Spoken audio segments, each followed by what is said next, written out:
really appreciate my father-in-law. Thanks to him, we could have such a luxurious honeymoon. What do you mean? We used his bank savings. What?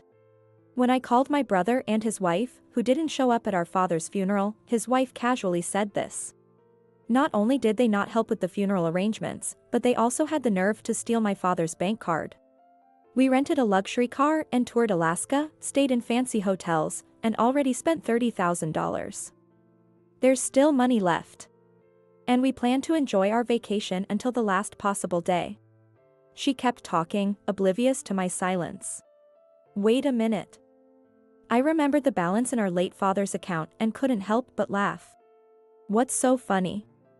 Are you so shocked about not getting any inheritance that you lost it? No, I haven't lost it. I burst out laughing, imagining the shocked faces of my brother and his wife when they find out the truth. My name is Emily. This is a story about the turmoil I experienced 10 years ago. At that time, I was 30 years old and just an ordinary office worker. My mother died in an accident when I was in high school.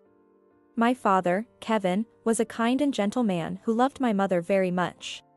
Despite his grief, he had to conduct my mother's funeral and tried his best to reassure us. Your mother is gone, but don't worry about anything. I'll take care of you until you're independent. He said this with a haggard face about a week after the funeral. With no reliable relatives, I think these words were also a declaration of his determination. Despite struggling with work and household chores, my father raised us without remarrying, and I respected him for that. But my younger brother, Keith, felt differently.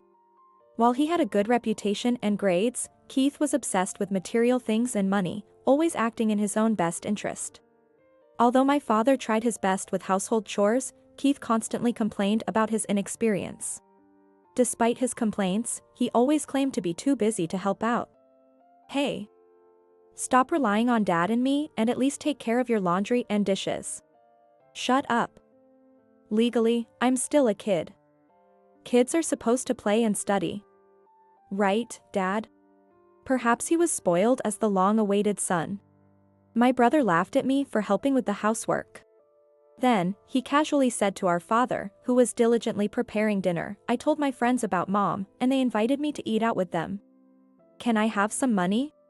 Hey! Can't you see what Dad's doing? How can you say that? Seriously?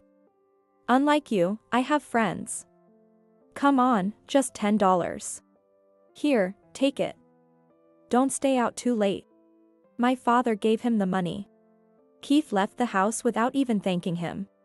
Seeing this, I got angry, but my father calmly said, at that age, friends are more important than family. It's just a phase. He'll settle down in a few years. However, Keith never seemed to mature, even as time passed. When he started college, my father paid all his tuition, allowing Keith to live as he pleased. Constantly asking for money and only coming home to sleep. By then, I had already found a job and started living alone in an apartment. I wanted to be independent and make things easier for my father.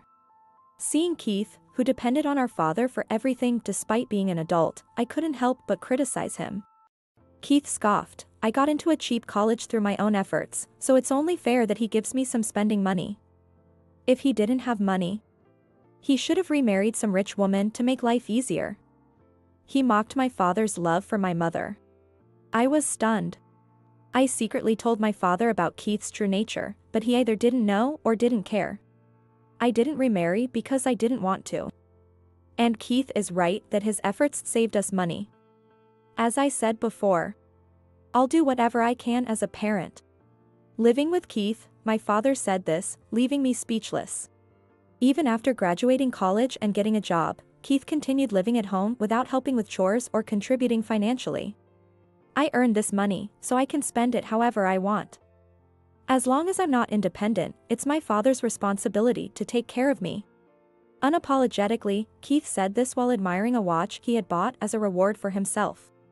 At this time, my father was nearing retirement. I suggested sending him money to help with his living expenses, but he refused. You don't live with me, so there's no reason for you to pay. Besides, you worked hard to earn your money, so you should use it as you see fit.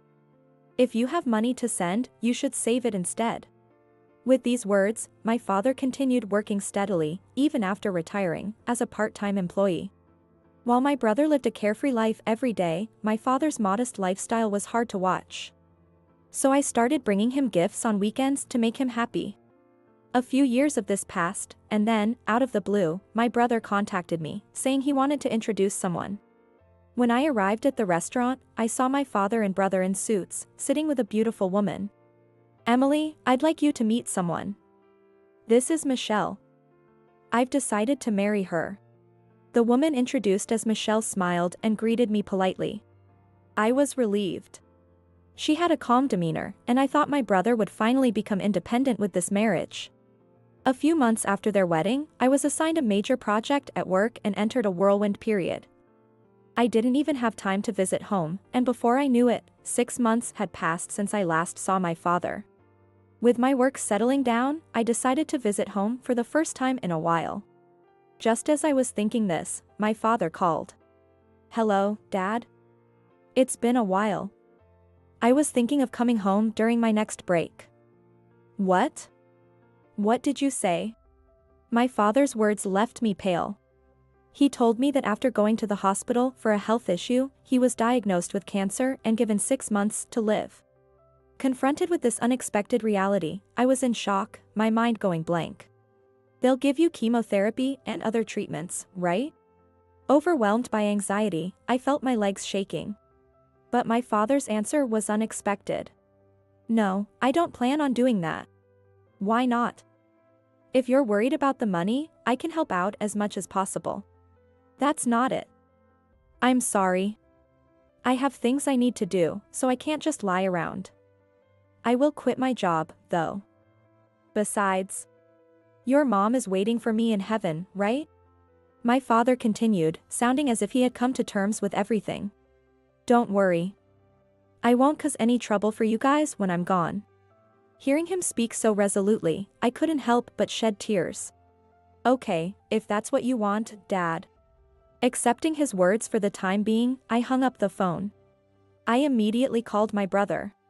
Even though my father said what he did, as his children, we wanted him to receive treatment. Still, what did he mean by needing to do something even though he was quitting his job? Puzzled by my father's contradiction, I waited for my brother to answer. "Hello? Hey, Keith. I need to tell you something." I explained what our father had just told me and suggested we help cover his medical expenses. Our father didn't have cancer insurance, and with only 6 months left, the treatment costs would be significant. "You've been living at home for a long time and relying on Dad. Now's the time to show some filial piety. I'll chip in too. So let's help Dad together." "What? Why? What does he mean, why?" I was stunned by my brother's words. Instead of being concerned about our father's condition, he muttered something on the phone. "So, Dad has cancer. So that means the new house, oh man, will it be ready in time?" "What are you talking about? Emily, can Dad still handle work and the house? Michelle and I are worried about that." "Are you serious? Did you even listen? Dad has only 6 months to live. Why do you care about that?" "Because we live with him." "What?" My brother wanted to save money for the future, so even after getting married, he continued living at our father's house. His wife, Michelle, not only didn't mind living with our father but actually jumped at the opportunity, saying, "We can save money, so absolutely." They moved in the day after their wedding. We want to save up for a down payment on a condo. Dad's happily living with his cute son and my wife, and we get to save most of our paychecks. "It works out great for everyone," my brother said smugly. Judging by his tone, he was still living a spoiled life. Hearing his words, I finally understood the meaning behind my father's earlier contradiction, and everything clicked into place. My father was overwhelmed with household chores every day, while my brother and his wife saved most of their salaries. It was easy to see how Michelle, witnessing my brother's lifestyle up close, would gradually lose any reservations and fully take advantage of my father. What cohabitation? This is more like parasitism. If that's the case, then there's no harm in using some of that savings to help Dad out. Why should we? I told you, our savings are for a house. Besides, with only 6 months left and cancer spread throughout his body, there's no point. Treatment won't change much and will only burden him. It's a waste of money. A total waste. I was disheartened by my brother's cold words. This is a family emergency. Don't you want our parent to live even a day or a second longer? That's your opinion. Don't force it on me. Anyway, we won't spend a cent on unnecessary treatment. With that, my brother abruptly hung up the phone, and in my frustration and anger, I threw my phone onto the couch. I couldn't leave Dad in the care of my brother and his wife. I immediately arranged to terminate my apartment lease and decided to move back home. It would take some time, but I could still commute to work, and I'd be able to take care of Dad if anything happened. Most importantly, I wanted to spend as much time as possible with my father in his remaining days. A month later, when I returned home, the first thing I noticed was the disarrayed state of the house, reflecting my brother and his wife's chaotic lifestyle. Half-drunk beers, scattered cosmetics, and discarded clothes were everywhere. My father was slowly cleaning up after them. As expected, this so-called cohabitation was a farce. My father was practically raising 2 overgrown children. Don't worry about the house. I'll take care of everything. Thank you, Emily. I helped my exhausted father to bed, then turned back to the living room with a sigh. According to my father, my brother and his wife were initially shocked to hear that he had quit his job. But once they found out he received a substantial retirement payout, they relaxed and continued their lives as before. Moreover, they told him, if you want to continue living as before, we'll let you, and they continued relying on him for household chores and living expenses. I was beyond angry. I was utterly exasperated. My father said he wanted to do whatever he could to ensure his son's future happiness, but that kindness was only enabling my brother and his wife.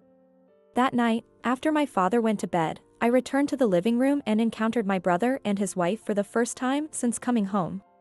Wait a minute. Had they always been like this? Maybe it felt more pronounced because I hadn't seen them in a while, but they seemed much more ostentatious than when they first got married. My brother glared at me irritably. Hey, Emily. Where's our dinner? Emily, you came here to do the chores instead of Dad, right? Then you should do them properly. The laundry is piling up. Emily, are you this lazy? No wonder you're still single. Listening to them whine like children, I felt a headache coming on. I expected this, but for their first words to their sister in a long time to be complaints? I could overlook their complaints about me, but couldn't they at least show some concern for our father's condition? Listen, I'm here for Dad. I'm not here to take care of you too. What? You expect us to do the chores? We're working late every day. Yes.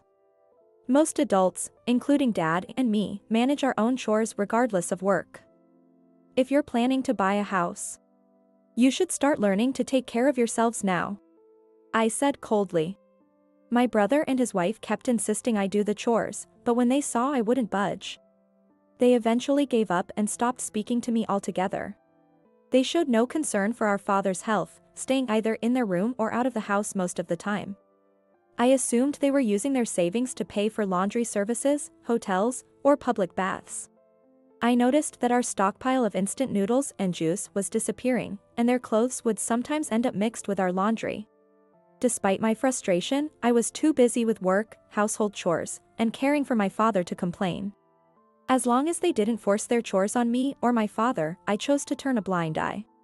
What concerned me most was my father's condition. With each passing day, he grew weaker, spending more time in bed. I dedicated myself to his care and to helping him organize his affairs, trying to fulfill his wishes as best as I could.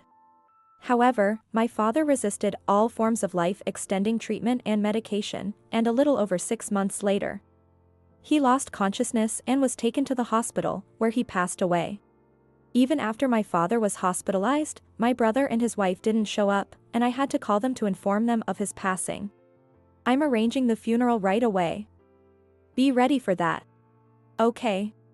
My brother seemed a bit flustered. Maybe hearing about our father's death finally made him realize the reality of the situation.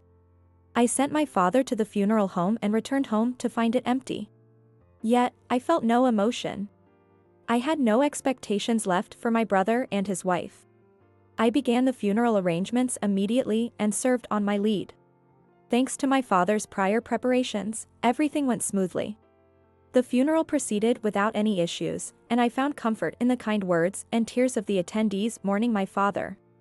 My brother and his wife never showed up for the funeral.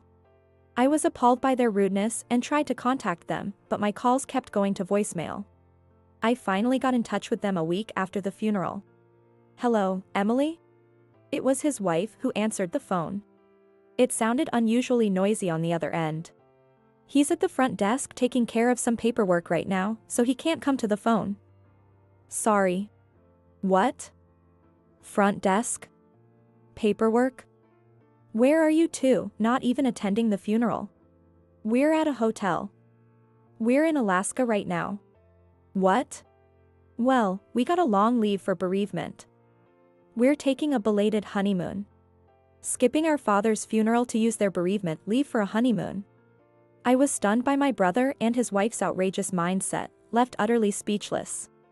But his wife continued nonchalantly, and her next words left me even more shocked. "We're really grateful to Dad. Thanks to him, we could have such a luxurious honeymoon." "What do you mean?" "Oh, Emily, you haven't realized yet? We borrowed the bank book from the valuables drawer and used Dad's savings." "What?" "We only had one valuables drawer at home. It was a small drawer that could be locked, where we kept all the family's valuables. The keys were held by my father, my brother, and me. Since I was managing my father's key, his wife must have borrowed my brother's key to open it." She continued, proudly, not at all ashamed of their actions. "While you were busy, we took action. The bank account would be frozen after the death certificate was issued, right? So, right after we got the call from the hospital, I rushed to the bank. It was quite a rush. While I was at the bank, my husband took care of the travel and car rental arrangements. This was all Keith's plan. We're smart, aren't we?" From an outsider's perspective, they were acting like looters, yet they had the audacity to speak that way. I was left completely speechless. Thanks to that, we toured Alaska in a luxury rental car, stayed in fancy hotels, and have already spent $30,000. There's still money left. And we plan to enjoy our vacation until the very last day of our leave. It's fine, right? She continued talking while I remained silent. Wait a minute. I recalled the balance in my father's account and realized something didn't add up. Considering one possibility, I burst out laughing. My sudden laughter puzzled her. What's so funny? We have the right to our inheritance. Or are you so shocked about not getting any that you've lost it? I laughed as I answered. By the way, did you check whose name was on the account? Huh? The name? Of course, I did. All right. Anyway, do as you please. I wasn't expecting to receive any inheritance. Annoyed, she abruptly hung up the phone. Good riddance. I was determined to teach these irresponsible, spoiled people a lesson. A few days later, my brother and his wife came back in high spirits. As I continued organizing the house, I approached them. You mentioned buying a condo. Does that mean you won't be living in this house? If necessary, I can transfer the title. We don't need this old house. We're planning to move soon anyway. Do whatever you want with it. Got it. I'll take care of it. There's probably nothing valuable left in the house after the pre-mortem arrangements. But if there are any mementos or things you want, feel free to take them. We don't need anything. We don't want to take old stuff to our new place. His wife said with a haughty attitude, then left with my brother to look for a new home. Their lack of help with cleaning and paperwork was actually a relief. As they finalized their decision to buy a condo, I began the process of selling our family home. I also moved to an apartment closer to my workplace. Not long after, I received an unusual call from my brother. He sounded frantic. Emily, did you take my money? Most of my savings are gone. Just as I thought. I calmly asked. I didn't do anything. Can you tell me the date and time the money was withdrawn? Ah, it was right before our honeymoon. My brother muttered the dates and times. At that time, I was still at the hospital. I had just been informed of Dad's passing. If you doubt me, you can check with the hospital. After that, I was busy with the funeral arrangements and hardly had a moment to myself. He must have had his phone on speaker. I heard his wife gasp on the other end of the line at my words. What's wrong? Did you take my bank book by mistake? Exactly. Dad's account was almost empty due to pre-mortem arrangements. What? Their voices overlapped in disbelief. Having never helped with Dad's care or the pre-mortem arrangements, they were clueless. When Mom passed, Dad forgot to withdraw from her account before it was frozen. He said it was a struggle to cover the funeral costs. Thanks to someone's spending habits, there wasn't much saved up. Dad wanted to ensure the funeral was covered, so we withdrew the money. There was nothing to withdraw from Dad's nearly empty account. Moreover, my father's name was Kevin, and my brother's name was Keith. In a rush and in poor lighting, it wouldn't be impossible to mix them up. His wife angrily confronted me. How could you not tell us? Why should I? You used your own savings for your trip. There's nothing I needed to say. They had abandoned their father's funeral for a vacation. I had no reason to be kind. What are we going to do? We can't pay the down payment for the condo now. That's not my problem. You're the one who made this plan.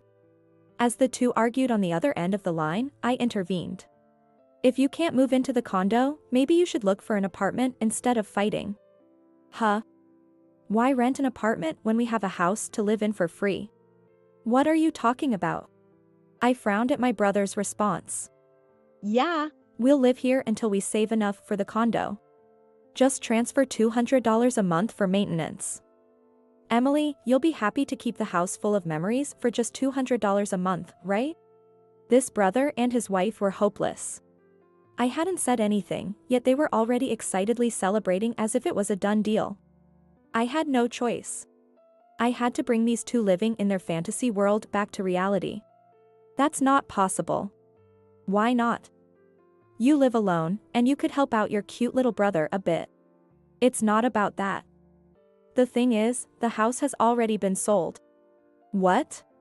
My brother and his wife had been so caught up in their honeymoon and condo plans that they only focused on themselves. I could imagine their faces, full of confusion and shock. You didn't hear anything.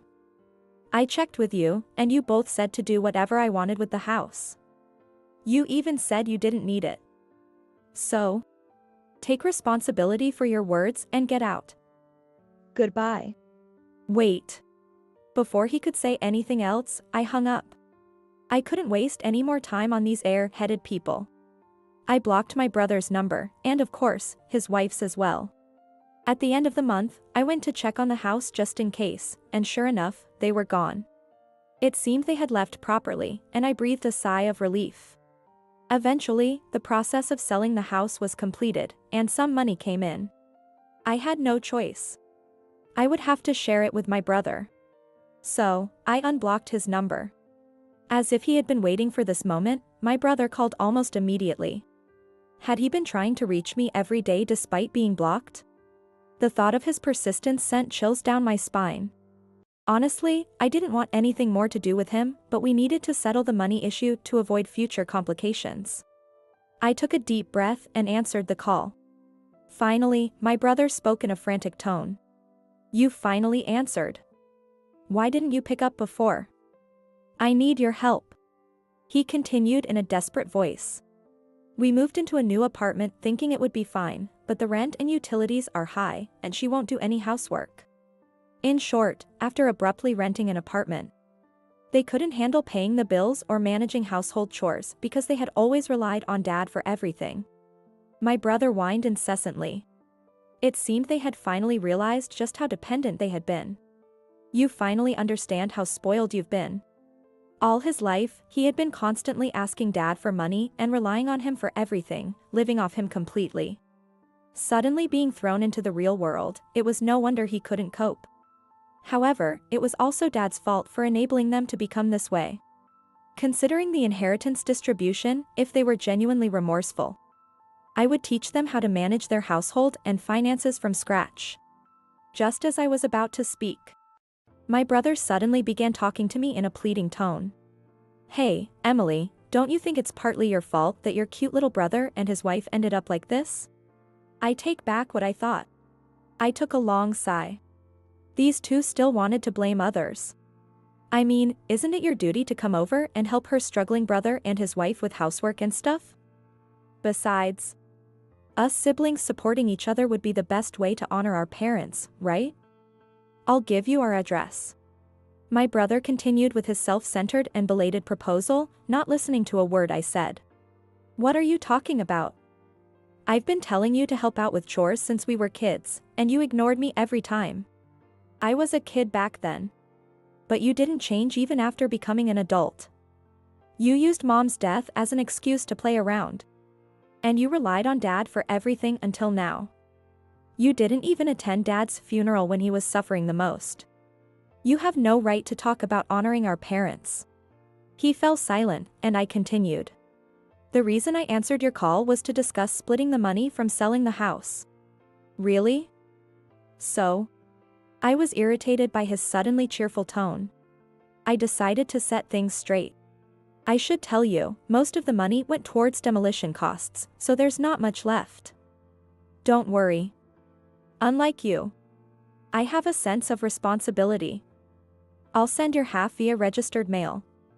Consider it a severance payment." "What? Don't you get it yet? I don't ever want to have anything to do with you two again.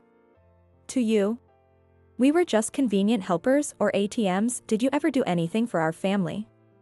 You took advantage of Dad's kindness and ignored all my warnings. And this is the result. But without your help, Michelle and I can't manage on our own. Are you really going to abandon your little brother? We're family. If I hadn't come back home, what do you think would have happened to Dad? And prioritizing your trip over his funeral. Stealing money from his account, how could you even call yourselves family? That was all Michelle's idea." I felt bad about it for Dad. "So? You're pathetic. Now you're blaming your wife to save yourself. Even after Dad was diagnosed with cancer, he always thought of us first. He liquidated all his assets to cover his funeral expenses, so we didn't have to pay a cent. He fulfilled his responsibility as a father until the very end." I continued, addressing my brother who is now speechless. "And no matter how much you regret it now, the person you need to apologize to is no longer here. You need to accept that." After saying this, I calmly hung up the phone. They were the ones who cut ties with the family first.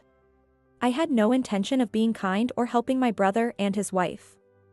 I quickly sent their portion of the money to their address, changed my phone number, and moved. Later, through social media, I found out about my brother's situation. From what I saw, they were barely managing, relying on part-time jobs, eating out, and using laundromats.